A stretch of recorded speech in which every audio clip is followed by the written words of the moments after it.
Boom. Let's do this. Hey, folks. How's it going? Good. Bit of a lag there. I was waiting for the side of Mike's face to respond.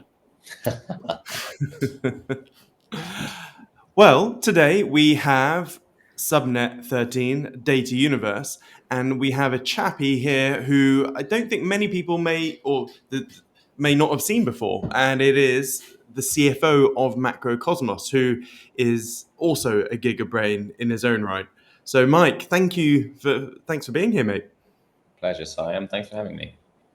No, it's good. I want to get as many Macrocosmos revenue searches done as possible. So hopefully we see the whole team.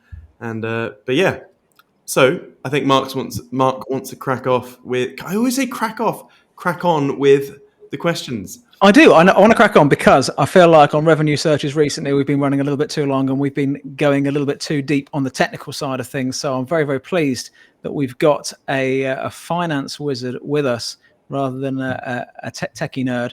And Simon and I have had a little pep talk. We're going to try to talk faster. And importantly, I'm going to ask the technical questions and he's going to ask the finance questions because that's going to help us to make this work. So yeah, Mike, tell me, what does this subnet do? The subnet is actually really simple, Mark. It's a data scraping subnet. And by that, I mean social media data scraping. So all we're doing is we're incentivizing miners to collect posts from X and Reddit at the moment. And we're in the process of expanding that universe. YouTube's next, but we are just collecting posts. It's really, really simple. Shall I explain a bit about that incentive and how it works? Yeah, so too technical. So what we want, there's three parts to this, right? There's volume. We want lots of data. Yeah. There's value because we want the data to be valuable so that we can be insightful with it. And then there's credibility. So you build up a track record over time as a miner, basically. So volume, I think, is self-explanatory, but data is really important. That the data value is important to understand. So we want data to be fresh. And by that, I mean recent now. So there's a window of data in the past, which we call valuable. And the more recent it is in that window, the more valuable it is. We want it to be desirable. So we let this is actually an important part of the architecture. We let validators vote basically on the desirability of the data, which means that customers, when they come through the validator, can say, this is what we want to collect. If you can't direct it, it's not valuable. So desirable. And then whether or not it's duplicated across multiple miners. So not duplicated unique data. So it's as simple as that. It is it's called Data Universe, the Subnet, and it is a universe of data. Cool. So it's a universe of data. We're taking that data from X. We're taking it from Reddit. We want lots of it. We want it to be fresh, recent, unique, credible. And Siam has pulled this onto the screen. Talk me through this. What have we got? So Siam's found our dashboard, and this is just telling you the 55.7 billion rows is how many pieces of data we've collected, basically. And this is how much the miners have gone out and got over the history of the subnet's existence. And the biggest open source data set on Hugging Face before we got to this scene was 1.8 billion rows of data. So we are the biggest in the world by a massive factor. So I still struggle to understand this because when I see the word row, I'm thinking of a spreadsheet and you have columns and rows. And so 55.7 rows. Oh, sorry, rows. So sideways. It's literally a row in it. So when you go and use it, Siam, with the subnet has product built on top of it, right? I hope you guys have all been in. You can get to it on app.macrocosmos.ai. Go and have a go, please. And the Nebula. There's a user interface where you can go and say, I want posts from our Lego, and you will get a database of posts from our Lego. And you can literally just download it as an Excel file, and it will just be row after row after row of posts from our Lego. Nice. That is a lot of data, isn't it? Is it the biggest data set on the planet in terms of social media scraping? It's certainly the biggest open source. I couldn't tell you what they have behind closed doors. Got it. Yeah, like Meta or whatever. Yeah, cool. Sweet. Okay, so we're pulling a massive amount of data together. Anyone can go in and download it, interrogate it, look at it. and you're growing that data every single day. Every day. Every day. So we're getting more data off X, more data off Reddit, and you're going to start doing what? YouTube comments. YouTube, yeah, we can do transcripts from YouTube as well, so you can pull the text out, so you can see what people are talking about. Okay, so there'll be transcribed videos with comments as well. Exactly. And then would Apex be able to get intelligence from from the transcripts? That's a tangent for Subnet 13, but yes, absolutely, you can read from the database, make the subnets work together. So does that mean, let's say Joe Rogan does a long podcast and Joe Rogan says, I don't believe in Christianity or whatever. And that little comment will be in the transcript of a 3-hour-long interview.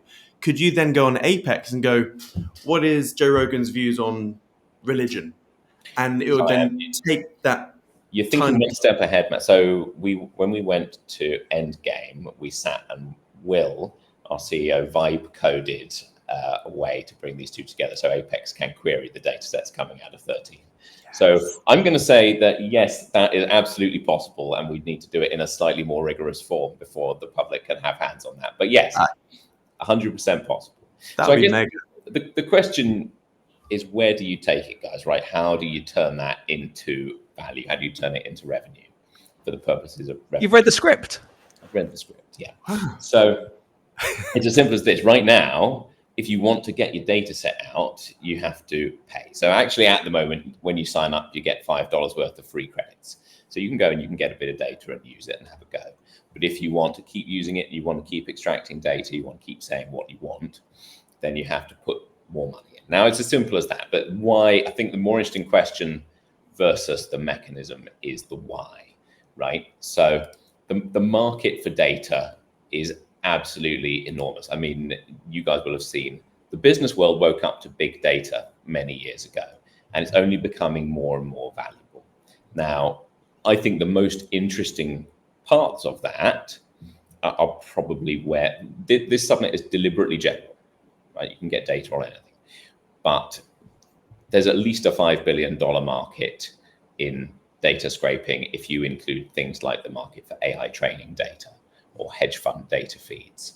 So just think about a market that includes those AI training, the financial industry who need real-time data to inform trading strategies. You've got anyone in the consumer industries who want to understand brands, do brand analysis, anything to do with e-commerce, and of course, anything to do with mining on Bittensor that needs real-time data or a lot of historical data. So we like to think there's good crossover in the Bittensor ecosystem. But should we dig in a little bit on some of those? If you want to know how your brand's performing, you just need to do a bit of base. You can do a simple sentiment analysis on Coca-Cola versus Pepsi. We actually had a case study. I can see Vlad's watching this, and Vlad created for us. He predicted the outcome of the US election last November. He was absolutely bang on. Just so you've got to be a little bit cynical around reading the tea leaves on social media, right? Because what you get is not necessarily the truth. You get what social media thinks about the truth. But as long as you remain focused and you use it with that in mind, it's valuable. So anywhere you want to understand what people are thinking, you need this data. So step one, the format of the subnet now is that we get a lot of bulk data. When you guys go and use it, what you'll see is you get a lot of posts and a lot of comments coming out. Now, it's valuable to someone who is able currently to do their own data analysis, their own sentiment analysis. We've got Vlad, and Vlad's a genius. Not everyone has a genius in-house who can turn this stream into something that they can interpret, right? So there's a world of social media listening platforms, and I think the overlap of that, people who just need bulk volume data and know what to do with it, the overlap of that with Web3 is the obvious starting point. You guys will no doubt be familiar with the anti-Web3 pushback you get the moment you try and sell these ideas to someone outside the industry. So there's a proof point, I think, in social listening in Web3. Beyond that, you can build it. It doesn't have to be Web3. You don't even have to know that this is a Web3 platform. You just get data, which is the beauty of it. But social listening and other bulk volume users are the starting point. So Lunar Crush, Sentiment, whatever, places like this. Step two, and the big push at the moment for us internally, is improving, is the valuable part, right, of that incentive stack, Mark. It's making the data more valuable so we can be more insightful. So we will steadily be adding more metadata. So if you think you don't just get the post, you get how many likes the post gets. So you can see which posts are more valuable. And what you do by doing this is opening up the addressable market, because all of a sudden you don't necessarily have to have a team of data analysts in-house to see which bits are powerful and valuable and to read into the tea leaves.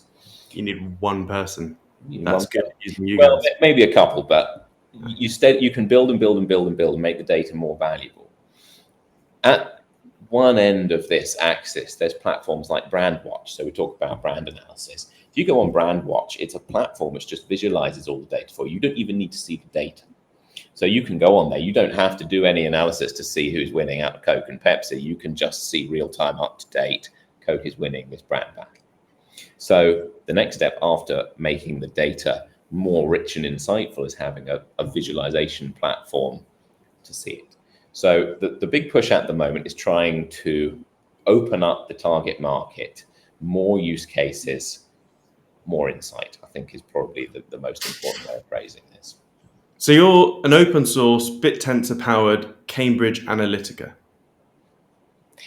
I'm not going to invite that comparison, but Well, it's big money. Yeah. There's some crossover.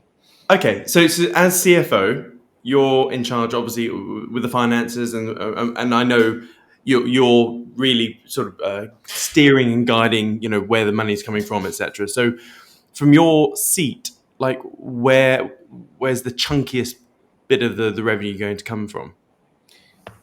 The chunkiest bit of the revenue. Look, I think the hard to say really, Simon. The thing about being general is that what we need to do is be able to better work out which corner we're going to make the most traction in the fastest. I think if you talk about the ultimate use cases, I came from the finance industry. I see so much value in the finance industry, enhancing trading strategies with high volume, high value data that is real time, up to date. And we've had people asking us whether we can build for their trading platform a kind of sentiment indicator, like the sort of bit you've seen, the fear and greed type indicators, and you can do exactly that sort of stuff. So there's so much money in the finance industry for people who can be one step ahead. And so I personally see the most potential there. But I think the reality is just that we'll find as we go out, we'll naturally catch on in some places faster than others. And so the reason I say this is the finance industry is, I think, the ultimate winner. It's just me, but it's also heavily regulated, and the barriers are very high to entry in a lot of different ways. If you talk about the consumer industry, often the stakes are lower, and trying to push into that space, there are many players, big and small, who benefit from doing this. And it's so valuable to consumer businesses. If you think about even a small startup, what product should I launch? Is it A? Is it B? Do I want it in this format, that format? If you can just read what people want on social media, understand what's happening, it will inform your decisions. It saves you money. And it's like the comparison I use is like the high pressure seal on a nuclear submarine. When the ingredient is a small cost, but an essential part of this incredibly powerful, important part of your business, you want to pay the cost. It's valuable. So, I don't know the answer to the question. I see finance, but I think the consumer industries, and ultimately, if we can use this as a baseline for AI training as well, hopefully in the series we can get on to talk about a couple more of our subnets, and we can get on to talking about training. That's a whole different ballgame. But if we can pipe one into the other, and if we prove it works there, and we can construct data sets which can be new and fresh for training AI models, I think that has huge potential as well. Okay, because I've done a fair bit of angel investing in the past, and what I find with a lot of new business owners is that they're so involved with getting the business up and running.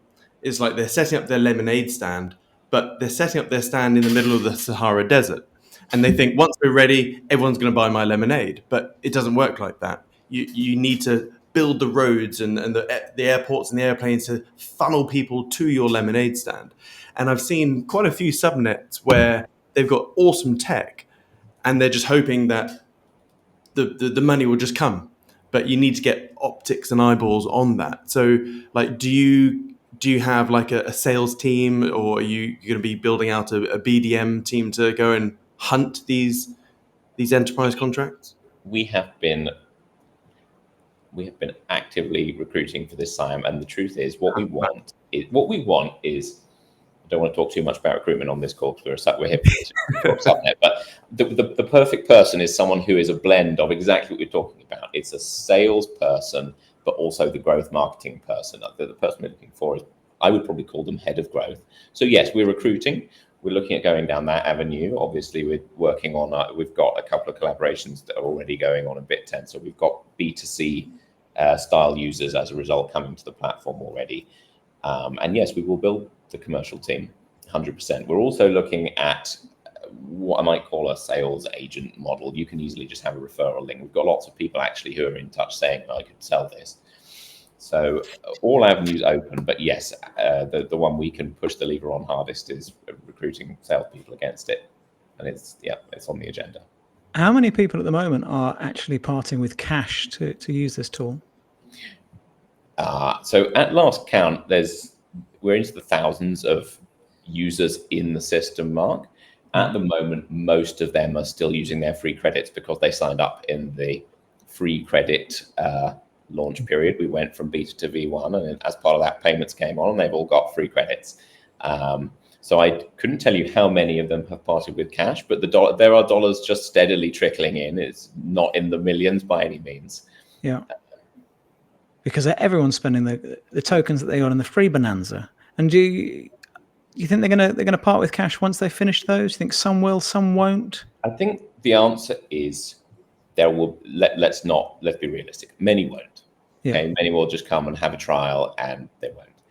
But I think what we've seen, so the use cases we have, the subnet collaborations, where you can see that it's added value for Subnet 44, for example, that we're enhancing their prediction models. So they have visual data and they add sentiment analysis on top to inform their forecasting. On Subnet 6, the miners are enhancing their predictions for the prediction markets. For these guys, if they can make more money, if they can perform better in their mining operations using this, then yes, I think they will. And the simple answer to the question of why would the follow-up question, right, is why would they come and buy it here and not somewhere else? The answer is very cheap.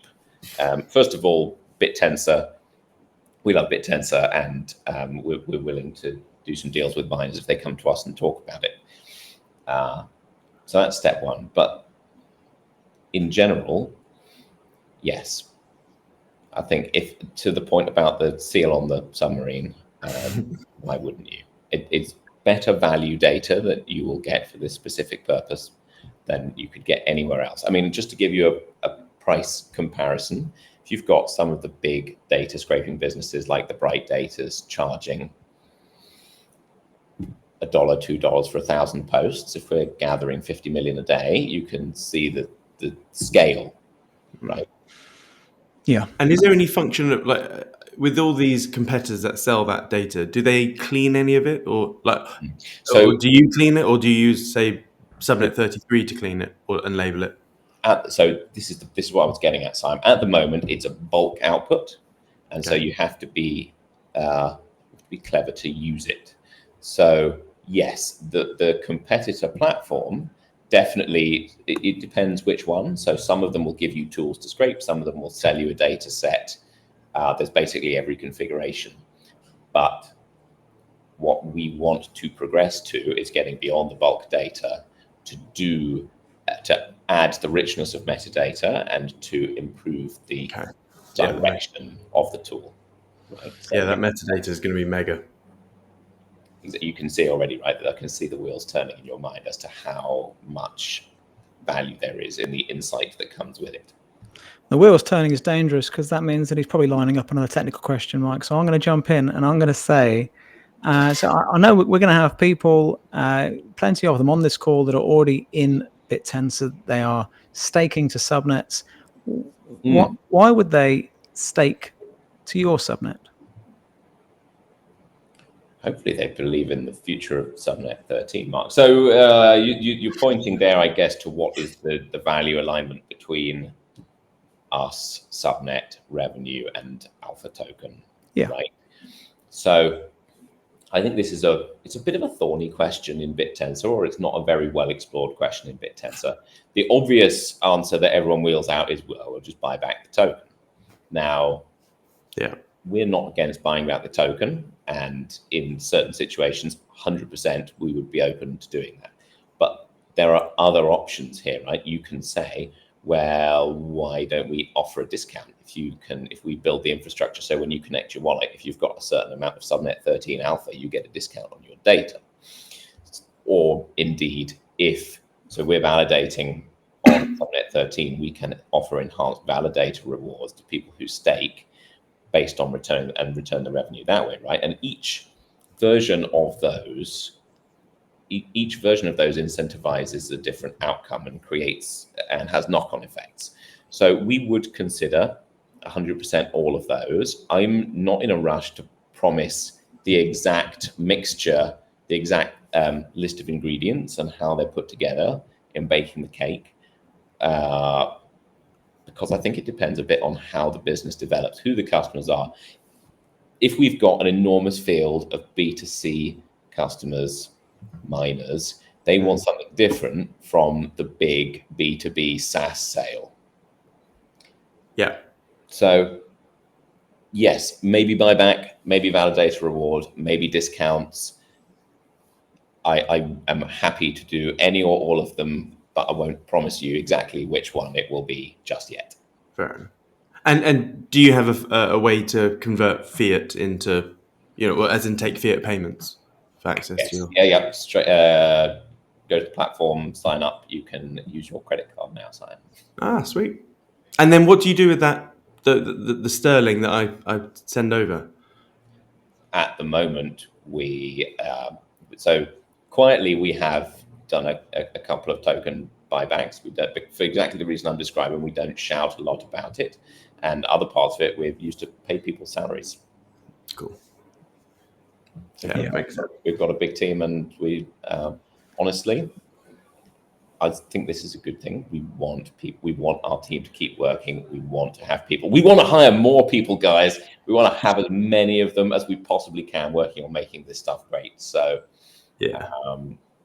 it's probably the biggest team in Bittensor, isn't it? You got like 35, 40 now? We're in the 30s, and I don't know if we're the biggest, but we're certainly one of the biggest. Okay. Well, I think we're almost there. The only question I really want to ask is, is there one person out there or one organization out there that would be really helpful in accelerating your plans? If the phone rang and it was them, like suddenly everything's a bit easier, a bit quicker. There's not one organization, Mark. That's what we actually want, is some B2B engagement. We want big, clever, sophisticated users of data, and we want it's not one, it's many. We want as many people as possible to come, try it, use it, and tell us which bits are valuable to them and which not, so that we can make it better. That's the answer. There's not one person who unlocks this for us. There's no gatekeeper. It's making something that's really valuable and useful to the market. Yeah. So more B2B users, iterate, improve. Yeah. And I guess these B2B users, they won't know what they really need. So they need to actually come down and sit with you guys. You then explore their business, and then you will know what you... Yeah. Okay. I would love to do that. Some of them know exactly what they want, Sam, and then we can just have a conversation about what data we have that they need, what they need that we don't have. And then, yeah, like you say, some we just have to show them and say, hey, look, we think this is applicable in this part of your business. Good. Well, listen, you've been a fantastic guest. I'm going to draw a line under it because we are very, very bad at just carrying on going because we're interested in it. And that makes it very, very, very, very long. Who have we got coming up, Siam? Oscar tomorrow, and also James tomorrow. So double bubble tomorrow. We have Red Team and Targon. So 2 tomorrow. Fantastic. And then Score to finish off the week. Okay. Am I going to try and keep all of those short and non-technical? Talking of short and I will try. As you've seen, I've kept my mouth shut today. So you've done well. And look at us. Look at us. How quick this is. Simon and I are back this evening. If you are an investor, if you are a family office and allocator, and you're interested in finding out a bit more about why people are talking about Bittensor and why institutions are moving into that space, then Simon and I are live tonight at 7 o'clock UK time, talking about everything Bittensor, everything that we know from running this fund, the deals that we're doing, why we're doing them, what's fascinating us, and why we think this might be a significant asymmetric play. So to register for that, it is dsvfund.com/webinar, dsvfund.com/webinar. If you're interested in that, we'll see you at 7 o'clock this evening. Otherwise, we'll see you back on Revenue Search tomorrow. Yeah, and Mike, thank you. It's been a pleasure, and hopefully we see you again at many other macro cosmos revenue searches. 100%. Sure. Thank you, guys. It's been a pleasure. Thanks, Mike. Amazing. Bye-bye. Have a good one. Cheerio.